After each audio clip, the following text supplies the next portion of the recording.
حضرت سیدی شیخ عبد القادر جیلانی رضی اللہ تعالی عنہ آپ تعلیم حاصل کرنے کے لیے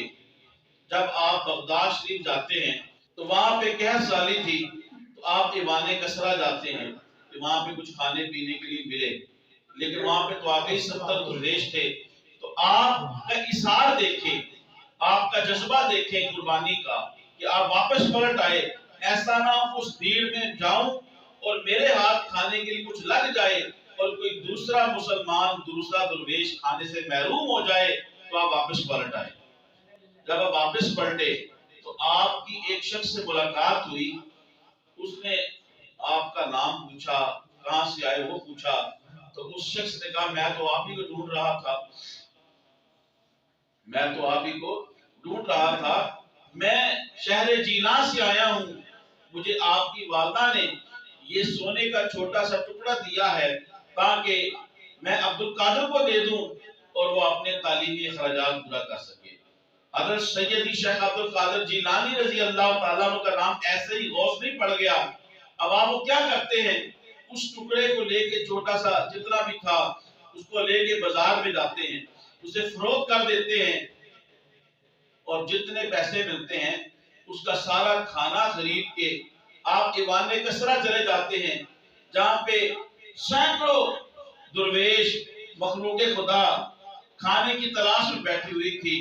آپ وہ سارا کھانا ان کے اندر تقسیم فرما دیتے ہیں۔ دنیا کے اندر جو بندہ سخی ہو تو اسے لوگ سخی کہیں گے، اور کیا کہیں گے، یہ بندہ بڑا لوگوں کا مددگار ہے۔ تو آج اردو کا دور ہے تو لوگ کہتے ہیں کوئی دنیا میں ایک سوشل بندہ ہو، کسی کی مدد کرتا ہو، علمان رفیع تھانے کچہری کا کام پڑ گیا اس کے ساتھ بھی چلا گیا، کوئی کدھر کام پڑ گیا اس کے ساتھ بھی چلا گیا، تو ہم اردو میں یہی کہیں یار یہ بڑا مدد کرنے والا بندہ ہے۔ تو اگر عربی بولی جاتی ہو تو عربی کے اندر اس کا لفظ استعمال ہوگا مدد کرنے کا، فارسی بولتی جاتی ہو تو فارسی میں غوث کہیں گے نا، اسے فارسی میں اسے غوث کہیں گے، مددگار۔ تو شیخ عبد القادر جیلانی رضی اللہ تعالیٰ عنہ آپ ان فقراء کے اندر وہ سارا تقسیم کر کے واپس آ جاتے ہیں۔ کچھ عرصہ گزرتا ہے تو سیدی شیخ عبد القادر جیلانی رضی اللہ عنہ تعلیم حاصل کرتے رہے، تو بغداد شہر میں حالات پھر دیگر گوں ہوئے۔ تو شیخ عبد القادر جیلانی رضی اللہ تعالیٰ عنہ رحمت اللہ علیہ آپ کہتے ہیں کہ حالات ایسے ہوئے تو کئی دن فاقے سے میں رہا، تو فاقے کی وجہ سے کھانا نہ میسر آنے کی وجہ سے اتنی نکاہت اور کمزوری ہو گئی کہ چلنا مشکل ہو گیا۔ آپ فرماتے ہیں اسی دوران میں نے دیکھا ایک جگہ ایک شخص بیٹھا ہوا، وہ بھنا ہوا گوشت کھا رہا تھا، تو اس کی خوشبو بھوک لگی ہو انسان کی، تو میں اس کے پاس ٹھہرا، تو شیخ عبد القادر جیلانی فرماتے ہیں اس نے مجھے دیکھا، اس نے محسوس کیا کہ یہ بھی بھوکا ہے، فاقہ ہے، اس نے مجھے کھانے کے ساتھ شامل کر لیا۔ شیخ عبد القادر جیلانی رحمت اللہ علیہ فرماتے ہیں جب میں اس کے ساتھ کھانا کھانے لگا تو تعارف شروع ہوا، تو میں نے بتایا کہ میں فلاں شہر کا رہنے والا ہوں، میرا نام یہ ہے، میرے والد کا نام یہ ہے، والدہ کا نام یہ ہے۔ تعارف شروع ہوا تو اس شخص نے کھانا چھوڑ دیا، اس نے کہا کہ اے عبد القادر یہ کھانا میں نہیں آپ کو کھلا رہا، یہ کھانا آپ مجھے کھلا رہے ہیں، اس لیے کہ میں کاروبار کے سلسلے میں بغداد آیا تھا تو آپ کی والدہ نے مجھے 8 دینار دیے تھے کہ عبد القادر کو دے دینا، میں تمہیں تلاش کر رہا تھا، نہ مجھے کام ملا، بامری مجبوری مجھے آپ کے پیسے استعمال کرنے پڑے، تو یہ پیسے جو آپ کی امانت ہے اور یہ میں نے اسی سے کھانا خریدا ہے۔ تو شیخ عبد القادر جیلانی رحمت اللہ علیہ آپ نے ان 8 دینار میں سے 4 دینار اسی کو دے دیے اور کہا کہ تو بھی تو مسافر ہی ہے۔ تو جو شخص اپنی دنیا میں اپنی زندگی میں ظاہری زندگی میں اتنا لوگوں کو نوازتا ہو تو لوگ پھر اسے غوث کہیں گے نا، اردو میں اسے مددگار کہیں گے۔ اور لفظ غوث جو اس کے اوپر میں نے پہلے شروع میں عرض کر دیا ہے کہ اللہ تعالیٰ نے اپنے لیے جو لفظ استعمال کیے رب، وہی لفظ اللہ تعالیٰ نے قرآن مجید کے اندر مخلوق کے لیے بھی استعمال کیے ہیں، لیکن جو اللہ کے لیے لفظ استعمال ہوتا ہے وہ حقیقی معنی میں ہوتا ہے، یعنی اللہ رب ہے، رب کا معنی ہوتا ہے پالنے والا، والدین کو بھی رب کہتے ہیں، والدین کو بھی رب کہتے ہیں، کیوں؟ وہ پالنے والے ہیں۔ تو رب کا تو لفظ عربی کا ہے نا رب، تو اس کا معنی ہے پالنے والا، لیکن اللہ پالنے والا ہے، وہ کسی سے لے کر نہیں دیتا، لیکن والدین ہیں یا کوئی بھی بندہ کسی کو دیتا ہے، پالتا ہے، کفالت کرتا ہے، وہ اللہ کا محتاج ہے، وہ اللہ سے لے کے دیتا ہے۔ لہذا کوئی شرک و بدعت نہیں ہو جاتا جب کوئی لفظ ایسا جو اللہ کے لیے ہے، وہ جب اللہ کے لیے بولا جاتا ہے تو حقیقی معنی میں ہوتا ہے، جب مخلوق کے لیے بولا جاتا ہے تو اس کا حقیقی معنی نہیں بلکہ اس کا مجازی معنی مراد ہوتا ہے، اس کا مجازی معنی مراد ہوتا ہے۔ ہاں کچھ لفظ خاص ہے اللہ کے لیے، اللہ کا ذاتی نام اللہ، لفظ اللہ یہ صرف اللہ کے لیے مخصوص ہے۔ اس کے علاوہ حکیم، ڈاکٹروں طبیبوں کے لیے حکیم کا لفظ نہیں استعمال ہوتا، تو اللہ کے لیے اللہ کا صفاتی نام حکیم ہے کہ نہیں ہے؟ لیکن جو اللہ حکیم ہے، وہ دانا ہے، حکمت والا ہے، وہ اپنی ذاتی حیثیت میں ہے، حقیقی معنی میں ہے کہ اللہ کی حکمت اور دانائی اس کی شان کے مطابق اسی کی ہے، اس نے کسی سے لی نہیں ہے، کسی کا محتاج نہیں ہے۔ لیکن باقی جتنے بھی دنیا کے حکیم اور دانا ہیں، ان کی دانائی، عقل مندی، حکمت سب کچھ جو ہے وہ اللہ کا دیا ہوا ہے۔ بس یہ چیز کسی کو سمجھ نہیں آتی، یہ چیز سمجھ آ جائے تو یہ شرک اور بدعت کے فتوے لگانے سے باز آ جائے۔ واجب الاحترام اللہ تبارک و تعالیٰ کے نیک اور برگزیدہ بندے شیخ عبد القادر جیلانی رحمۃ اللہ علیہ، آپ کا زمانہ طالب علم یہ ہے، 26 سال کی عمر میں جب آپ نے علوم حاصل کر لیے، علوم حاصل کرنے کے بعد آپ نے فتویٰ لکھنا شروع کر دیا، مسئلہ بیان کرنا شروع کر دیا اپنے واجب الاحترام۔ اسی طرح شیخ عبد القادر جیلانی رحمۃ اللہ علیہ،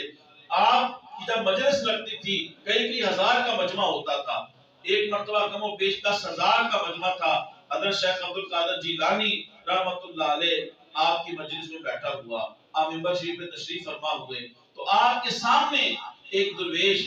اللہ کے ولی کامل شیخ علی بن ابی نصر بیٹھے ہوئے تھے۔ حضرت شیخ عبد القادر نے دیکھا کہ ان کو اونگ آ گئی ہے، جب ان کو اونگ آئی وہ سوئے تو حضرت شیخ عبد القادر جیلانی رحمۃ اللہ علیہ آپ نے مجمع کو فرمایا کہ خاموش ہو جاؤ، اور پھر آپ منبر سے نیچے اترے اور اس درویش اس سوئے ہوئے شخص کے سامنے ہاتھ باندھ کے کھڑے ہو گئے۔ جب وہ کچھ دیر کے بعد اٹھا تو اپنے سامنے ہاتھ باندھے ہوئے حضرت شیخ عبد القادر جیلانی رحمۃ اللہ علیہ کو دیکھا تو چونک گیا، کھڑا ہوا تو حضرت شیخ عبد القادر جیلانی رحمۃ اللہ علیہ نے فرمایا ساری بات کو چھوڑو، تمہاری خواب کے اندر حضور رحمت عالم صلی اللہ علیہ وسلم تشریف لائے تھے، تمہیں کیا فرما رہے تھے؟ تو شیخ علی بن ابی نصر کہتے ہیں کہ حضور سیدی رحمت عالم صلی اللہ علیہ وسلم واقعی میری خواب کے اندر تشریف لائے تھے اور مجھے فرما رہے تھے کہ عبد القادر کی مجلس کو اور صحبت کو نہ چھوڑنا، عبد القادر کی مجلس اور صحبت کو نہ چھوڑنا۔ تو یہ مقام ہے شیخ عبد القادر جیلانی رحمۃ اللہ علیہ کا۔ ایک شخص حضور رحمت عالم صلی اللہ علیہ وسلم کی خواب میں زیارت کر رہا ہے اور شیخ عبد القادر جیلانی حالت بیداری کے اندر جو ہے اس کی زیارت کر رہے ہیں۔ واجب الاحترام حضرت شیخ عبد القادر جیلانی رحمۃ اللہ علیہ، آپ کے پاس ایک بات عیسائی راہب سنان آیا، اس نے شیخ عبد القادر جیلانی رحمۃ اللہ علیہ کے دستے حق پرست کے اوپر نصرانیت کو، عیسائیت کو چھوڑا اور اسلام کو قبول کر لیا۔ پھر وہ بڑے مجمع میں کھڑا ہوا اور اپنے اسلام لانے کے متعلق کہتا ہے کہ میں اپنی قوم کا ایک راہب تھا، پادری تھا، مجھے بڑا عزت اور مقام و مرتبہ حاصل تھا، لیکن پھر بھی مجھے اپنے مذہب کے بارے میں کچھ ششوپت تھا۔ تو میں اس ششوپت میں تھا کہ میں محمد صلی اللہ علیہ وسلم کا دین قبول کرنا چاہتا ہوں، لیکن ایسے بندے کے ہاتھ پہ دین قبول کروں گا جو اس وقت روئے زمین کے اوپر سب سے افضل ترین ہے۔ ایک رات وہ عیسائی راہب سنان کہتا ہے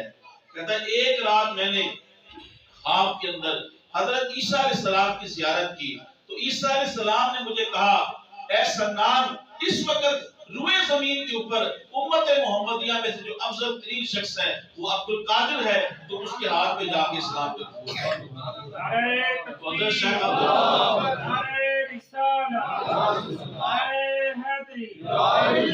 واجب الاحترام حضرت شیخ عبد القادر جیلانی رحمۃ اللہ علیہ، آپ کا یہ مقام اور مرتبہ ہے۔ ایک مرتبہ آپ کی مجلس لگی ہوئی تھی، حضرت شیخ عبد القادر جیلانی